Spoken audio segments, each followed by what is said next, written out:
Good Sunday morning to you. Time now 8:44. Thanks for waking up with us on the bright side where it is mild, it is muggy out there, but we do have a lot of blue skies we are working with over downtown Tampa this morning. We've been seeing a few towering clouds off in the distance just off the coast now of Sarasota County. This was earlier closer to about Fort Myers. Now we're starting to see a few of those showers try to bubble up near the coastal areas, and that will be the only form of relief we get from the heat, which even this morning running pretty warm out there. Many of us are already starting to climb our way into the lower to mid 80s. Some of our inland locations, Lakeland, you're still sitting at 79, up towards Brooksville at 78.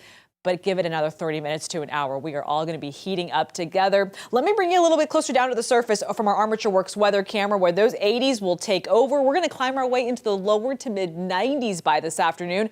And as we get to the warmest part of the day, that's also where we're going to be seeing those increasing rain chances, a 40 to 50% chance you may have to dodge a few isolated showers and thunderstorms. Let's go ahead and head over to the weather wall where I will show you the radar where things are pretty quiet right now, and they've remained that way through much of the overnight hours and into this morning. We have a calm wind out there starting to pick up a little bit of speed now out of the north. So the moisture that we are working with has actually been really sitting over South and Southwest Florida this morning. What's happening, though, is while some of these showers are trying to bubble up, they've been weakening over the Gulf of Mexico, and we have that north wind kind of keeping them at bay as well. But I will tell you, as we go through the next couple of hours, it's really going to be coastal Sarasota, maybe even coastal Manatee, that we'll start to pick up a few of those isolated showers, and they'll try to work their way up near the bay through lunchtime before heading inland later this afternoon. We have a lot of muggy air we are working with because of high pressure over the Gulf of Mexico. That's basically what's trying to give us more of a northerly flow this morning. So these wind speeds, they're calm now, but they will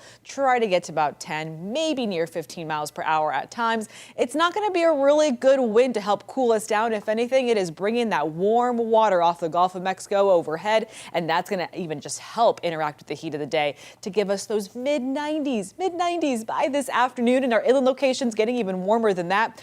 But here's the twist. We have, again, a lot of moisture we're working with and a lot of that heat, humidity, high dew points. So we're talking about those middle 90s feeling more like 105 to 110 at times. So the National Weather Service issuing a heat advisory for today. This starts at 11 a.m. and goes all the way until 7 p.m. This means for those outdoor activities, it is going to be harder for your body to sweat and cool off. So that means take frequent breaks, not only in the shade, but indoors in the AC when possible. Your futurecast is showing that we could again pick up a few of those showers, mainly along the coast, closer to midday. They're going to be few and far between through this afternoon. Later in the afternoon into the evening hours, they do become more scattered inland, some heavy downpours at times.